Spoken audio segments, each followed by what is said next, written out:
this would be a huge get for the Miami Dolphins, but not one, I think, that puts them on that top tier immediately.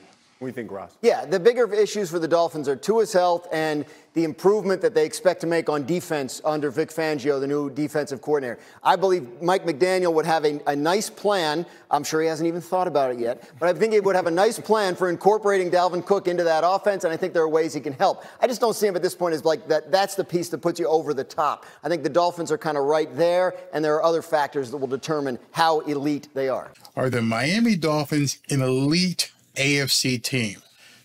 Are they an elite AFC team now? Will they be an elite AFC team even if they sign Dalvin Cook? Ryan Clark has a lot to say about it, and let's jump into that and go ahead and react to it right now. Would adding Cook, though, put the Dolphins, let's say, in that tier of elite AFC squads? I'm talking about the Chiefs, the Bengals, the Bills. What do you think, RC? I think it puts them right behind some of those teams when you add a Dalvin Cook. So that would be a no. So RC has just said it puts them behind. Even if we add Dalvin Cook, even if the Miami Dolphins were to somehow, the Red Sea waters would split and you sign Dalvin Cook for some kind of multi-million-dollar contract, you're still, according to RC, not going to be in the top tier of teams just in the AFC. To a Mike McDaniel offense that loves to run the football, they're a one-cut offense, and Dalvin Cook is a guy that can hit the home run, also get the tough yards, and be involved in the pass game. And now you move Tua Tagovailoa to play-action passes with that track team that the Miami Dolphins has. You expect that offense to be explosive, and defensively, you go out and you add Jalen Ramsey. You have two of the best cornerbacks in the entire league, but it's about Tua Tagovailoa's health. Can Tua Tagovailoa's health make him durable throughout the year? Can he finish better than he finished last year with some of the lingering effects of those concussions? And now you think about the Kansas Cities, the Bengals, the Baltimore Ravens, all of these teams that have quarterbacks that not only are proven, but we've seen get it done down. Proven. The other teams have quarterbacks that are proven. They're already in an elite status. What the question is can Miami become an elite team in the AFC? And right now, Ryan Clark is saying, not yet. Not yet. They got to prove themselves. On the stretch, this would be a huge get for the Miami Dolphins, but not one, I think, that puts them on that top tier immediately. So if spending $5, $6, $7, $8, $9, $10 million on Dalvin Cook isn't going to put the Miami Dolphins in elite categories, they're not going to be above the Cincinnatis. They're not going to be above the Kansas City Chiefs as far as people like Ryan Clark think. Why would you spend that kind of money on Dalvin Cook instead of just building with the team that you have right now, taking that money and paying some offensive linemen with it? That makes more sense to me than going ahead and fantasizing and making the fans happy by signing Dalvin Cook. It just doesn't make any sense to me to spend that money on a guy who's basically 27, 28 years old, even with his credentials. What do you think, Ross? Yeah, the bigger issues for the Dolphins are Tua's health and the improvement that they expect to make on defense under Vic Fangio, the new. And remember, yesterday we talked about, or yesterday or 2 days ago, we talked about Vic Fangio saying, I need guys. I need to fill some holes that I've got here. So you've got the offensive line that needs holes filled. You got Vic Fangio saying, I got holes that need to be filled. And you're going to go spend that money on Dalvin Cook? Don't do it. Get the rest of your stuff done first. Defensive coordinator. I believe Mike McDaniel would have a nice plan. I'm sure he hasn't even thought about it yet, but I think he would have a nice plan for incorporating Dalvin Cook into that offense, and I think there are ways he can help. I just don't see him at this point as like that's the piece that puts you over the top. I think the Dolphins are kind of right there, and there are other factors that will determine how elite they are. And those factors, obviously, 1, Tua's health. 2, the offensive line being able to block for a guy like Dalvin Cook.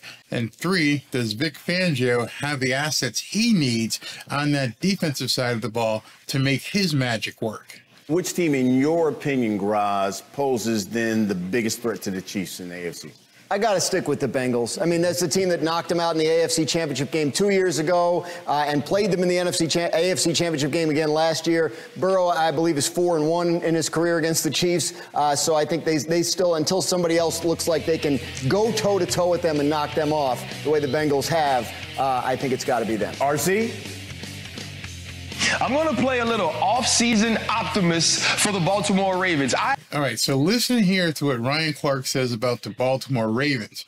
Remember, he has just said earlier in this interview that the Miami Dolphins, even with Dalvin Cook, are not going to be an elite team.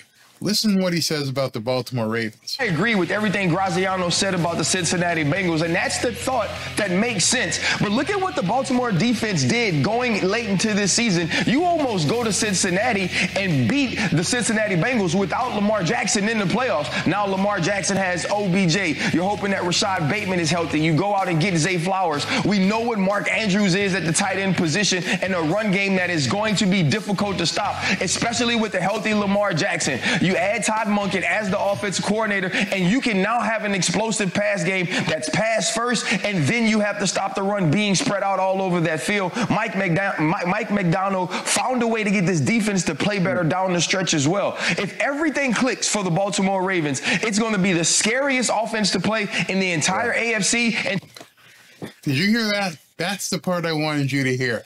We've heard him say before that with Tyreek and Waddle and Tua and Mike McDaniel's genius, that the Miami Dolphins were going to be the toughest place for people to go in and win, the toughest team because of all those different assets. And he has now basically removed the Miami Dolphins from elite status and elevated the Baltimore Ravens, and that's even with the Dolphins signing Dalvin Cook. To me, that includes the Kansas City Chiefs. And if they can play offense at that level and continue to scare you, and Roquan Smith-led defense plays the way it played down the stretch, they're going to be extremely tough to beat. And I believe the Baltimore Ravens, as the Kansas City Chiefs got last year, are tired of hearing about the Cincinnati Bengals and Joe Burrow. That's stunning. He's put Kansas City, arguably the best team in the AFC, but also now Cincinnati and Baltimore above the Miami Dolphins in terms of who can be an elite status team in the AFC. That's stunning. I can't seem to fathom how Baltimore has leapfrogged the Miami Dolphins, and at this point, people are beginning to say that even if you sign Dalvin Cook, you're still not there. And I think there's only one reason why. And that one reason is the Miami Dolphins have the talent to be an elite team. They have the talent to probably beat Cincinnati, to beat Kansas City, but they haven't. And until they show it on the field, it's basically prove it. Show me or shut up. And that's where I think a lot of people are at this point is, yeah, you on paper, you guys look like you could be fantastic. You finished 9-8 last year. You backed into the playoffs. Your quarterback was hurt. I don't have any confidence in you. So, you know, me being Ryan Clark and some of these guys on these networks, you're going to have to show it. You are going to have to prove that you belong in that conversation as being an elite team. What do I think? I don't think that Miami Dolphins are that far away from being an elite team, but they're also far away if certain things happen badly. And people have said all along in comments on Twitter and on my YouTube videos, hey, you say that about any team if their quarterback goes down, that, you know, they're not going to make the playoffs or they could be hurt, except for the fact that these other teams, their quarterbacks haven't gone down. Yeah, you know, Mahomes hurt his leg for a little bit. Joe Burrow had an appendectomy, but they're right back there. Tua, you're going to have to prove it, man. And the entire fate of the Miami Dolphins team, which I think they can do. I think they can reach elite status. But people get mad at ratings. Well, they're just rating on performance.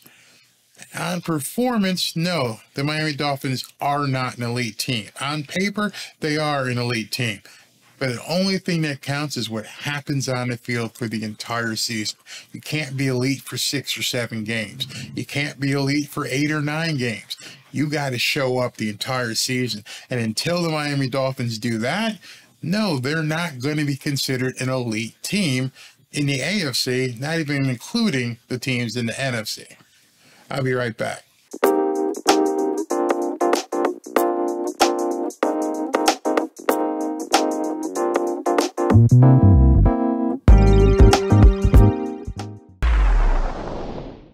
Yeah, it was a lot of fun, actually. The last 6 weeks have been about the most fun I've had in a while. So it's fun to come to work and be excited about what we're doing. We got a great quarterback room to be able to work with Todd Downing and Rob and Hacks in there all the time. And, you know, we get some other randoms come in and sit in the room, which is nice too.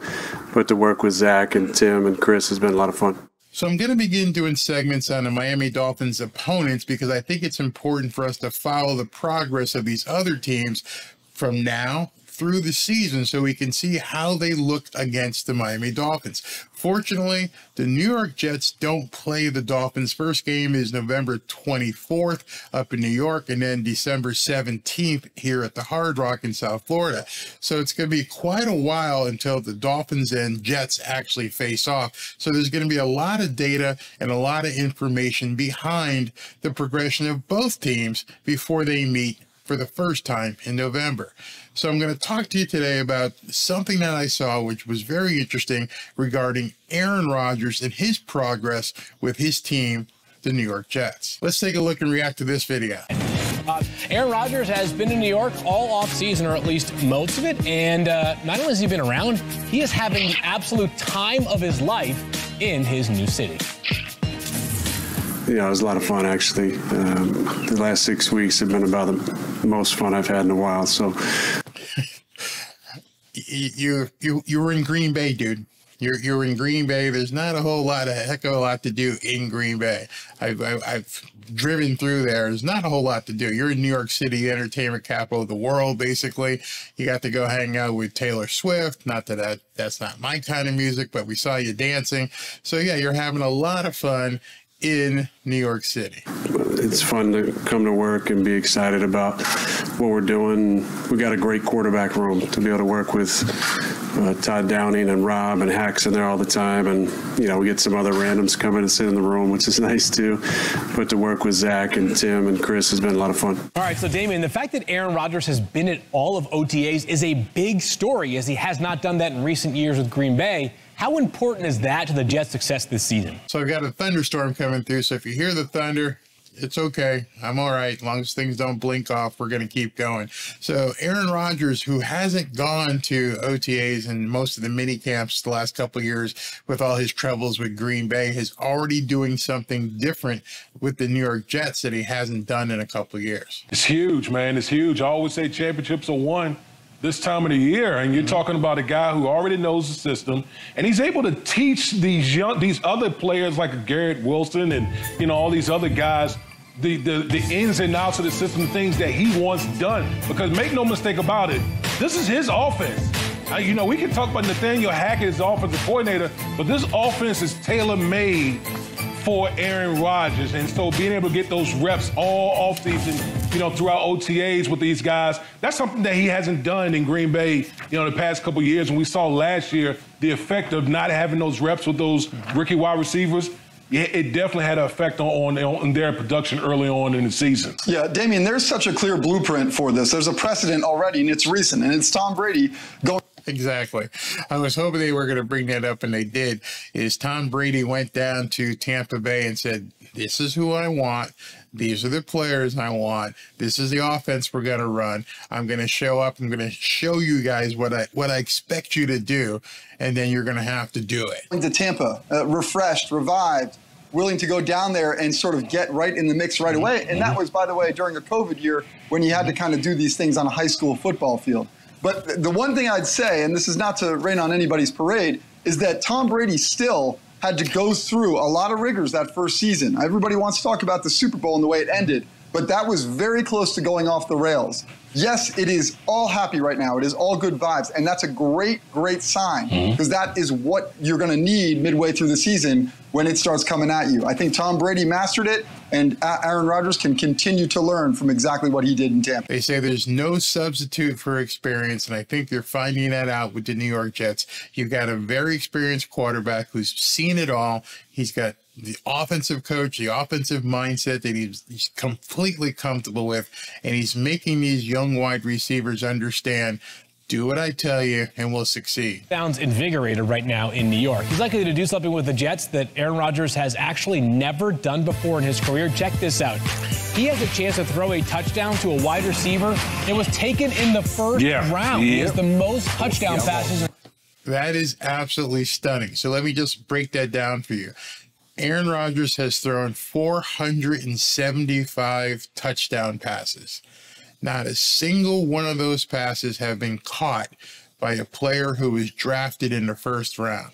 Not until now, and into the waning days of his career, is he going to have a guy, Garrett Wilson, who's a first-round draft choice, who's a burner. He's not quite as fast as Tyreek. I think Tyreek's in that 4.2, 4.25 range. Garrett Wilson's 4.3, 4.35. But he's such a burner, and he's a first-round draft choice. And Aaron Rodgers has had never the chance to throw to a first-round draft choice in his entire career. NFL history without throwing one to a first-round wideout. He talks about teaming up with the 10th overall pick last year in the Offensive Rookie of the Year, Garrett Wilson. I love Garrett. And that's true. Not only is he a first-round draft choice, but he's also the Offensive Rookie of the Year. So this guy is something special. I mean, awesome young kid. You know, the whole world in front of him. He's got all the talent and ability. You need your best players to be the best people on your team. He's definitely one of them. Love spending time with him. Love just watching him. I mean, there's at least one time of practice he does something. He kind of looking back at Todd and Hack and Rob. I was looking back, going, wow. So that's exciting. A lot of potential here, RC. What do you expect to see out of this connection?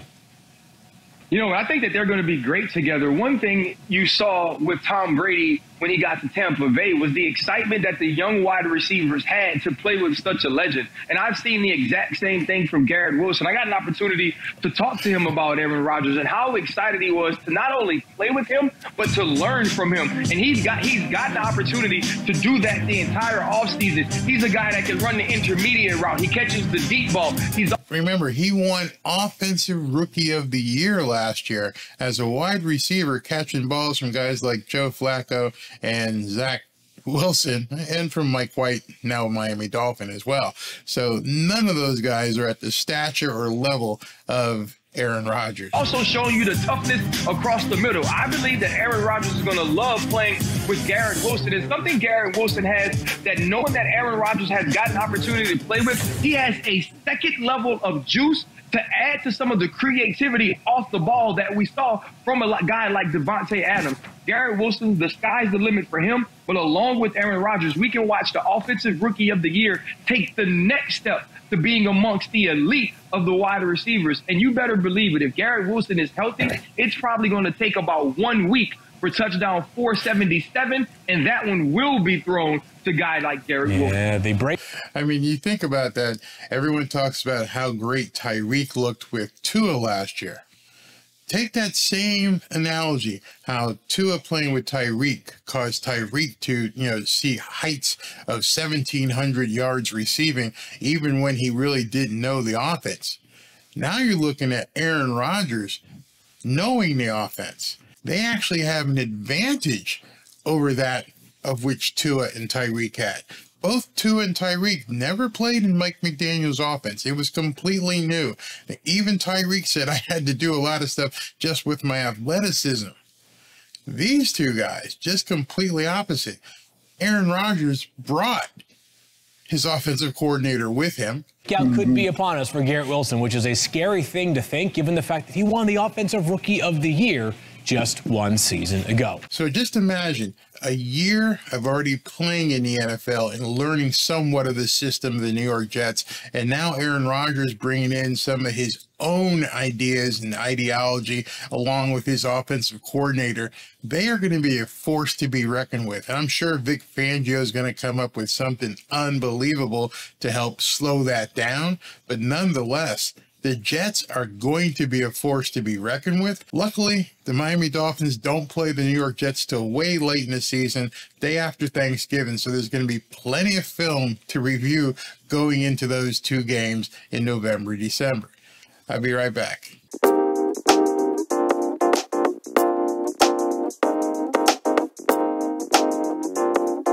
Hey,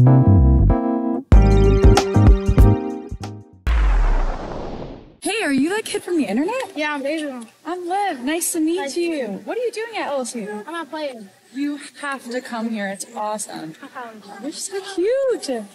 Now, this is one of those stories that just pisses me off. I mean, just absolutely pisses me off. One, it doesn't make any sense. Number two, people just jumped on this kid for no reason. Have you guys heard the story about Baby Gronk?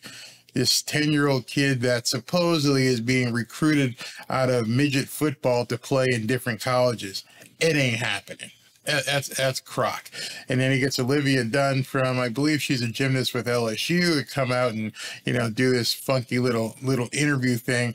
So take a look at this, and then we're going to talk about Baby Gronk. Hey, are you that kid from the internet? Yeah, I'm Baby Gronk. I'm Liv. Nice to meet you. You. What are you doing at LSU? I'm not playing. You have to come here. It's awesome. I'm You're so cute.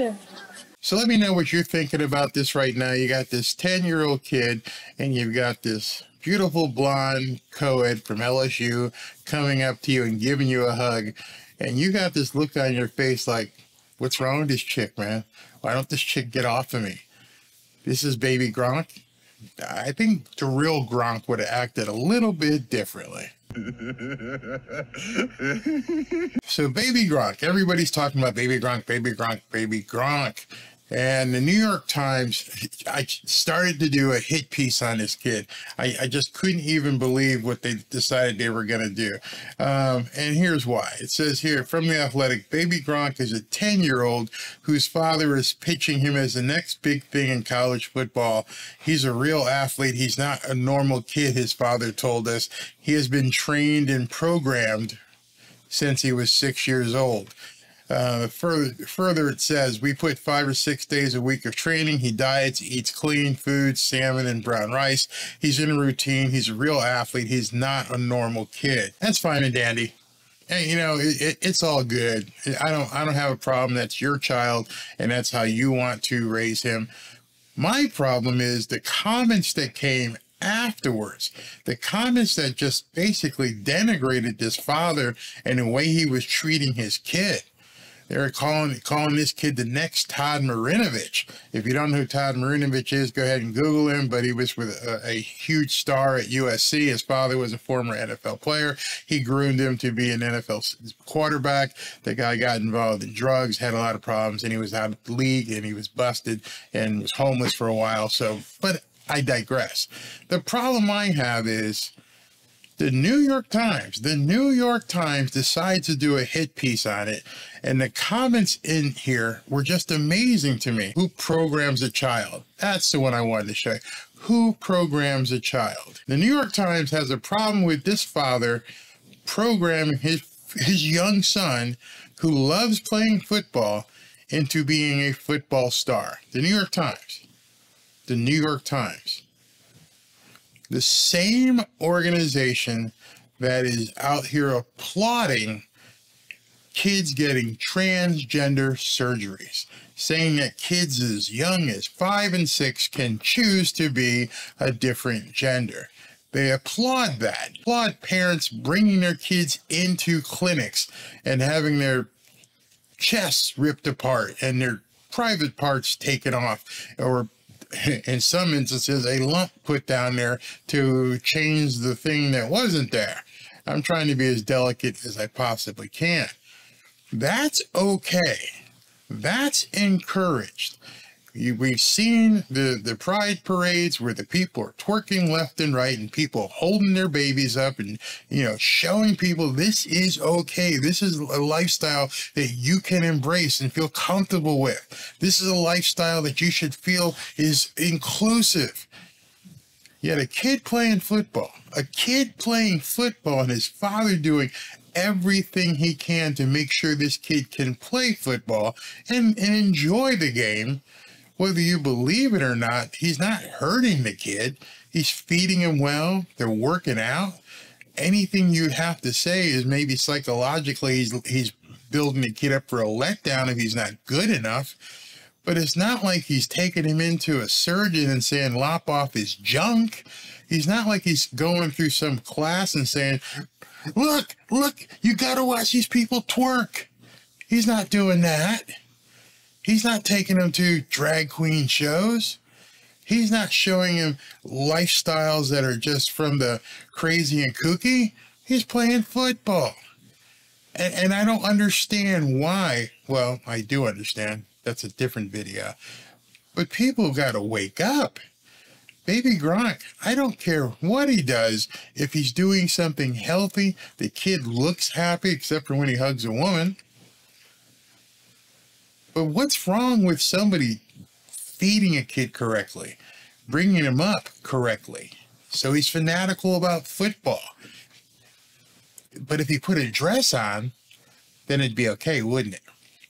If he took young Madden, that's Baby Gronk's name, if he took young Madden in to see the psychiatrist and they said he had some sort of transgender dysphoria and that he needed to be dealt with and he needs to come out of his shell and have his junk lopped off, you'd be okay with that, wouldn't you, you sickos?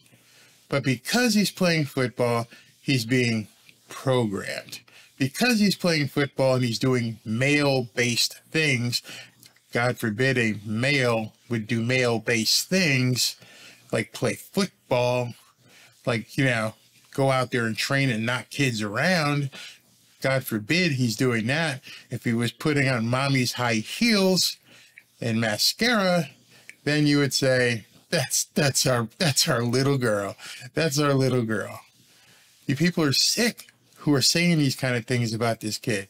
Yeah, he's got 300,000 followers on the various social media platforms. Yeah, he's meeting celebrities, and not a single thing is wrong with that. Would I do that with my child? No. In fact, my grandson is a star basketball player. He's only in 8th grade, going into 9th grade, and his mom and dad don't want him even going to a gym yet. They want to see him develop. Okay, that's what you want to do. But lay off, man. These are other people's kids. These are other people's kids who are deciding the path they want these children to follow. I know out in California, they're making a law. They're making a law as if your child wears a dress and decides they want to be a little girl, then, you know, we can take them out of the home, chopped off the junk, give them the high heels and mascara, and say that's how it's going to be. They will take the child out of your home if your child looks weird and says, you know what, I want to look into this whole woman thing and see what happens. But God forbid he takes football. No, that's programming. I've had enough. This kid's fine. He's 10 years old. He's meeting all kinds of celebrities, having the time of his life. He thinks he's a star. There's nothing wrong with that. God forbid he went to drag queen shows. You wouldn't have a problem with that. In fact, you'd be applauding his father. Applaud his father now. He's bringing up a young man. That's all that matters. I'll be right back.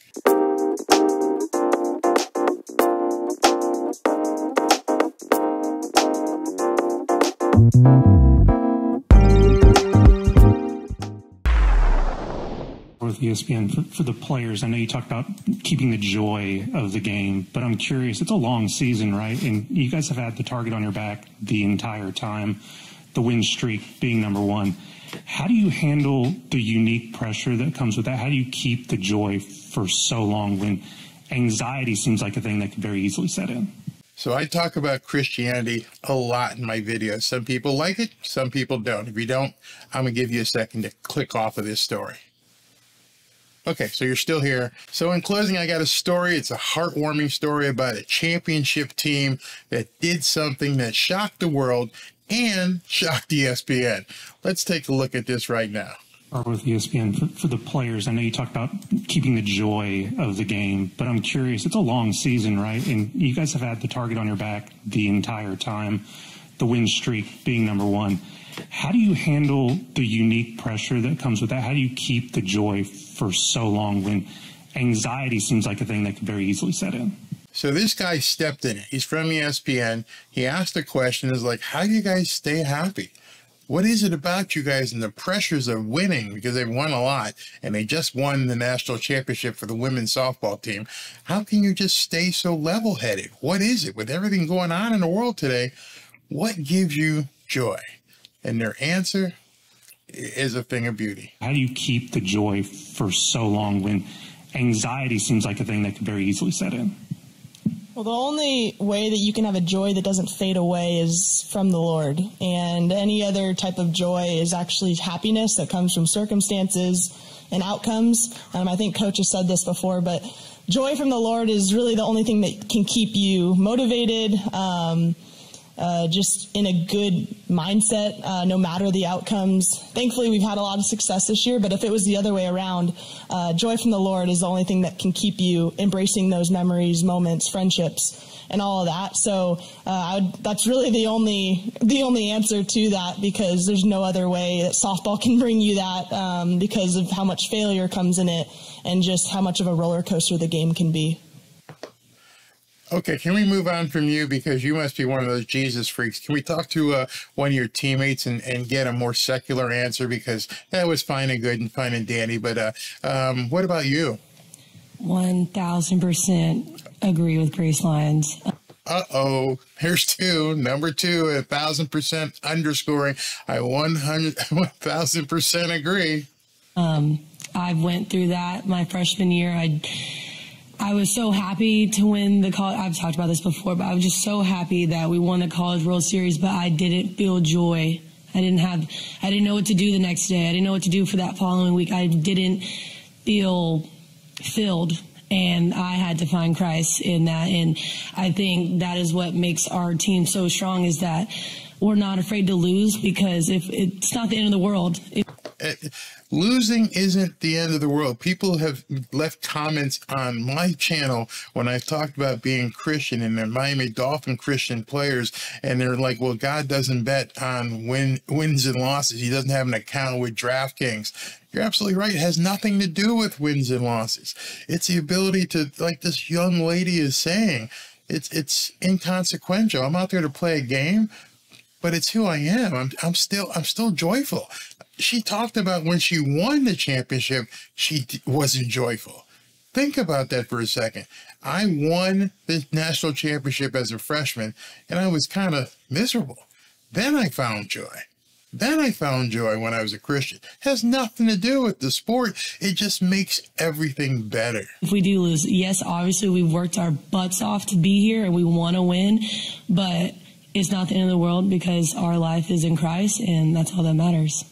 That's all that matters. Forget the Black Lives Matter. Forget the Blue Lives Matter. Christ matters. Did I upset you? Did you click off? I don't care. This story here was so heartwarming to me. I had to feature it. I had to come out and say what these young ladies are saying is something that we all need right now. But you know, and I've talked to two of you guys. I'm from ESPN. How about the other lady up there? Yeah, I think a huge thing that we've really just latched onto is eyes up. And you guys see us doing this and pointing up, but we're really like fixing our eyes on Christ. Oh, I'm so sorry, ESPN. You picked 3 champions to come up and do an interview with, and all 3 told you what it is that makes them special. You asked a question, you opened the door, and now they're telling you. And that's something where, like they were saying, you can't find a fulfillment in an outcome, whether it's good or bad. And I cannot believe that these ladies are probably 17, 18, 19, and are speaking like this way. And it was unscripted, unprompted. It's just right there at the top of their heart, just flowing. The words are coming out. Hey, listen, this is who we are. It has nothing to do with winning or losing. It's being the person inside that makes you full of joy. I think that's why we're so steady in what we do, and our love for each other and our love for the game, because we know this game is giving us the opportunity to glorify God. Wow. Wow. When have you heard that? Well, you probably heard it with some of the Dolphins players, but how often do you hear that with championships? I'm going to Disney World. No, man. Yeah, I thank God. I'm glorifying God. This is just something that gives me the opportunity to do that because God gave me the opportunity to perform. He blessed me with talent, blessed me with health, blessed me with teammates, blessed me with coaching. Not that the other players weren't blessed. And that's what's one of the problems people have. People say, well, what about the other team? Don't they have Christians? What about the Christian girls on the other team? They're losers. They lost a game. I guarantee you, if there's Christian girls on the other team, Christian women on the other team, they still have joy, even though they lost. And I just think once we figured that out and that was our purpose and everyone was all in with that, it's really changed so much for us. And that was our purpose. You understand what she just said? I cannot believe that I'm hearing a young college student say, that was our purpose, that was our focus. And what was her purpose and focus? To glorify God. That was the singular focus that this team had. The three ladies up here doing this interview are telling you what was it that drove them to be successful.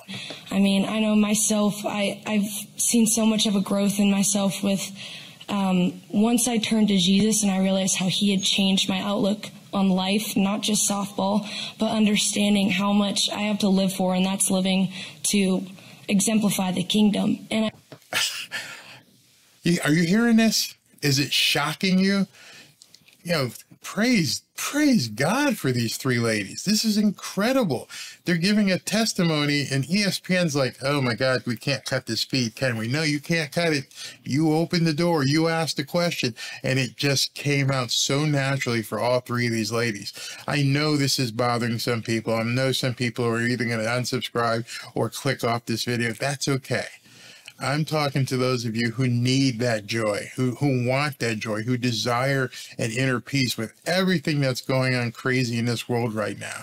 There is an ability, there is somewhere you can find joy and peace. I think that brings so much freedom. And I'm sure everyone's story is similar, but we all have those great testimonies that have really shown how awesome it is to play for something bigger. Now think about that. They haven't talked to the coach yet. I want to hear if she says something, but it can't be by accident that these ladies came together. It can't be by accident that Mike McDaniel, someone who has fallen, a recovering, addict, who brought in a hugely Christian quarterback and then surrounded him with Christian players and developing a culture and says that you're playing for something bigger. That is something that a lot of people just don't understand. A lot of fans don't. A lot of fans don't even want to hear it.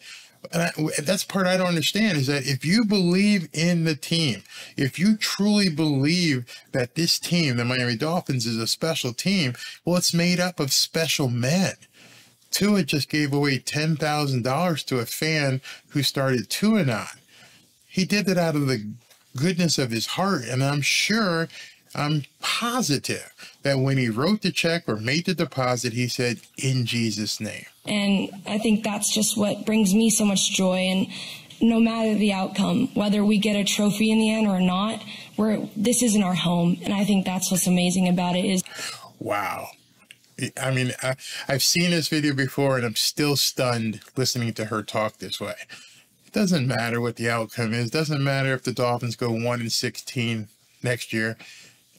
You have to find joy. You're going to be miserable. Miami Heat just lost. Yeah, that happens.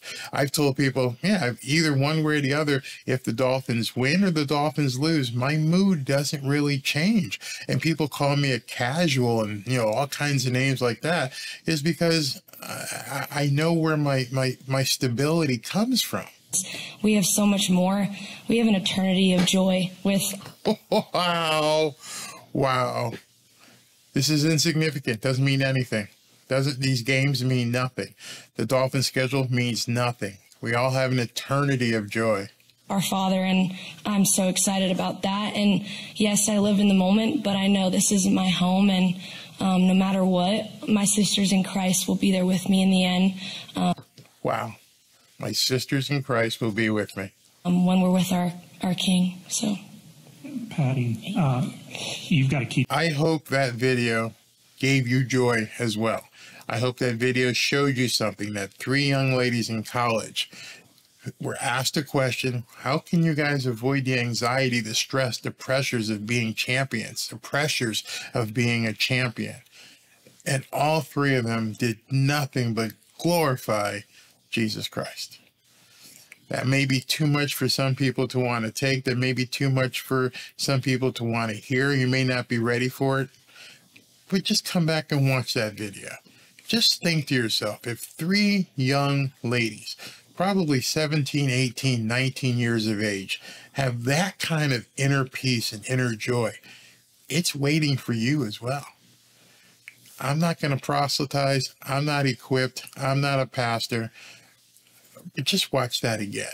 If you just watch it again, those 3 ladies can help you. And then if you want to go further, I'm sure there's some people who can help you. Well, that's it for today. Hope you guys liked the show. Hope you liked the new format and the way the show is going. If you did, do me a solid. Go ahead and click the subscribe button. And don't forget to hit the bell so you're alerted with a notification each time I post a new video. I hope you liked that last video in closing. Good luck to you. God bless. Talk to you soon.